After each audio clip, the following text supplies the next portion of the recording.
Hello friends, welcome back to simple cuisine Bangla. আমাদের আজকের recipe ভিন্ন স্টাইলে গাজরের হালুয়া, একদম শর্টকাট ওয়েতে। তো চলুন শুরু করা যাক। গাজরের হালুয়া বানানোর জন্য অবশ্যই আমাদের লাগছে গাজর। আমি এখানে 500 গ্রাম গাজর নিয়ে খোসা ছাড়িয়ে ভালোভাবে ধুয়ে পরিষ্কার করে নিয়েছি। এবারে এগুলোকে মাঝারি সাইজের টুকরো করে কেটে নিচ্ছি, মানে জাস্ট রাফলি চপ করে নিচ্ছি, যেমন করে হোক কেটে নিলেই হবে। তবে আপনারা চাইলে গ্রেটার মেশিন দিয়ে গ্রেট করে নিতে পারেন অথবা স্মার্ট চপার দিয়ে চপ করে নিতে পারেন। নিজেদের ইচ্ছা মতো করে এটা করে নেবেন। এই প্রসেসটা করতে যাতে খুব বেশি টাইম না লাগে, তাই জন্য আমি আমার মতো করে এগুলোকে ছোট টুকরো করে কেটে নিয়ে ব্লেন্ডার জারের মধ্যে নিয়ে নিলাম এবং এগুলোকে মিডিয়াম স্পিডে ব্লেন্ড করে নেব। তাতে করে দেখা যায় গাজরগুলো মোটামুটিভাবে ব্লেন্ড হয়ে যায় আর এগুলো সিদ্ধ হতেও খুব বেশি টাইম লাগে না। গাজরগুলো আমার ব্লেন্ড করে নেওয়া হয়ে গেছে। এগুলোকে এখন একটা সাইডে রেখে দিলাম। অন্যদিকে একটি শুকনো কড়াইয়ের মধ্যে নিয়ে নিলাম হাফ কাপ মতো সুজি। এগুলোকে 2-3 মিনিট মতো লো ফ্লেমে একটু ভেজে নিচ্ছি। গাজরের হালুয়াতে আমি সবসময় অল্প পরিমাণে সুজি একটু ভেজে নিয়ে অ্যাড করি, তাতে করে আমার মনে হয় হালুয়াটা খেতে বেশি ভালো লাগে। এটা আপনারা চাইলে স্কিপ করতেও পারেন। এবারে একটি অন্য কড়াইয়ের মধ্যে নিয়ে নিলাম 1 টেবিল চামচ পরিমাণ ঘি। হালুয়াতে সবসময় চেষ্টা করবেন ঘি ব্যবহার করতে, তাতে করে হালুয়ার ফ্লেভারটা খুব ভালো আসে। অ্যাড করে দিলাম 2 টুকরো দারুচিনি এবং কয়েকটা লবঙ্গ। এবারে আগে থেকে ব্লেন্ড করে রাখা গাজরটা অ্যাড করে দিলাম এবং মিডিয়াম ফ্লেমে বেশ ভালোভাবে ঘিয়ের সঙ্গে গাজরটাকে ভেজে নিচ্ছি। যতক্ষণ না গাজরের কাঁচা গন্ধ চলে যাচ্ছে ততক্ষণ পর্যন্ত গাজরটা খুব ভালোভাবে ভেজে নিতে হবে এবং ভাজতে ভাজতে এটা অলমোস্ট সিদ্ধ হয়ে গেছে। তা সত্ত্বেও আমি 2 মিনিটের জন্য ঢাকা চাপা দিয়ে নিলাম, যাতে কোনোভাবেই কাঁচা না থাকে।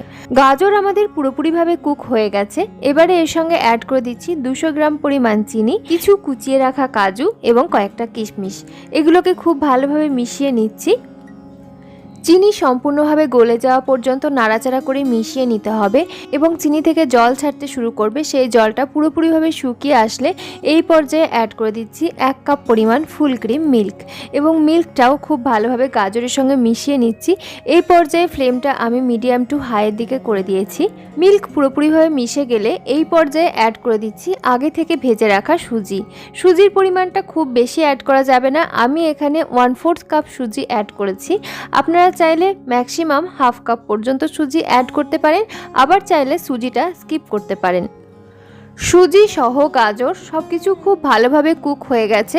আমাদের গাজরের হালুয়া অলমোস্ট রেডি। একদম লাস্টে এখন অ্যাড করে দিচ্ছি 1 টেবিল চামচ ফ্রেশ ক্রিম, হাফ চা চামচ এলাচের গুঁড়ো এবং হাফ কাপ পরিমাণ পাউডার মিল্ক।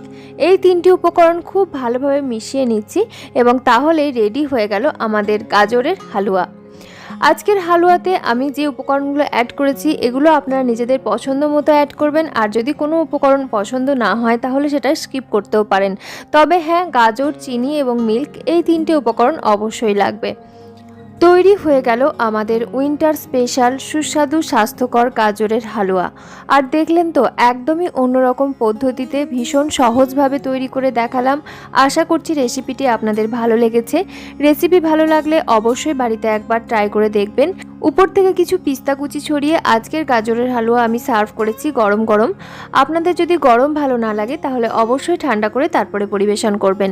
আজকের মতো তবে এখানেই বিদায় নিচ্ছি। দেখা হচ্ছে খুব তাড়াতাড়ি নতুন আরও একটি রেসিপির সঙ্গে।